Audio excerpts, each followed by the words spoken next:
C'est lui faire subir une blessure. On aurait tendance à l'oublier tant le tatouage est devenu un phénomène de mode. Nous vous parlerons donc de risques, d'hygiène, de couleurs, d'encres interdites, de conseils, sans oublier les tatouages au henné. Tout cela paraîtrait un peu hors sol si nous n'avions pas mesuré l'ampleur du phénomène tatouage. Claudio Personeni et Xavier Nicole vous emmènent à la Convention de Strasbourg où les machines à tatouer ont chauffé à la mi-mai. Bon, je vais demander à nos concurrents, donc Cerise, qui va présenter sa... Elles s'appellent Cerise, Émilie, Chrissy ou Inge. Sur leur corps, des images fraîchement tracées à la pointe des aiguilles. Nous sommes au centre culturel Marcel Marceau pour la 2e convention biennale de Tattoo World. C'est sur scène que l'on juge du travail réalisé pendant les 3 jours de la convention.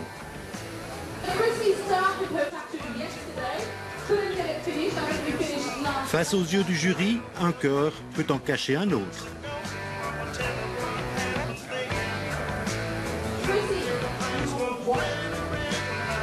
Et là, c'est un bouquet de roses qui suscite une attention très soutenue des experts, comme celle du public d'ailleurs.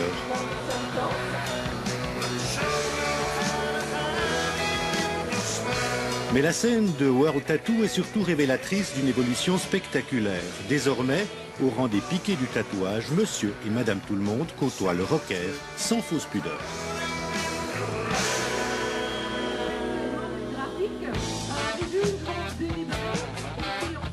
Dans la salle interdite aux moins de 18 ans non accompagnés, le bourdonnement continu des machines à tatouer dans les mains d'artistes en provenance du monde entier. Ils viennent de France, d'Allemagne, de Hollande, des États-Unis ou du Japon, voire même de Suisse. Et pas seulement pour le plaisir d'incruster des couleurs sous la peau d'un public averti. Là, on découvre des nouveaux styles, on découvre des nouveaux tatoueurs. C'est vraiment intéressant. Il y a une interaction qui se fait. Et puis du coup, quand on vient à l'étranger, surtout dans des conventions comme ça, on a une clientèle qui est beaucoup plus pointue.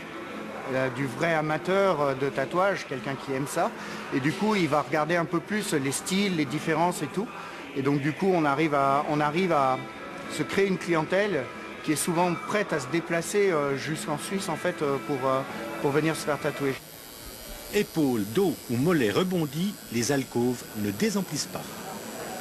Ça vous dérange pas de venir vous faire tatouer en public? Si, un peu, mais c'est l'occasion de voir des tatoueurs qu'on aurait du mal à voir ailleurs. Il y a des occasions qui ne se ratent pas.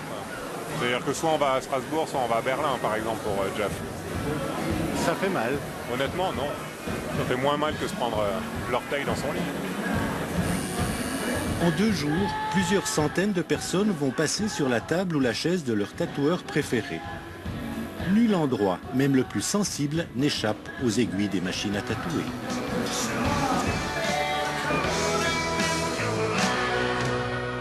Et à la douleur s'ajoute toujours la douloureuse, plusieurs dizaines voire centaines d'euros selon la grandeur du motif. Côté hygiène, pas de réel contrôle, mais tous les tatoueurs présents à la convention ont dû suivre un cours accéléré de 8 heures sur les normes en vigueur dans l'Hexagone. C'est que depuis quelques années, la loi française a commencé à réglementer ce monde considéré jusqu'à peu comme marginal.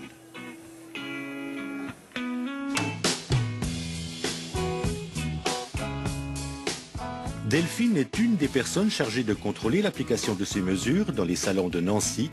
On devine facilement pourquoi. Ça a commencé dans le squat d'un copain à moi, donc dans des conditions d'hygiène qui étaient vraiment plus que déplorables à l'époque.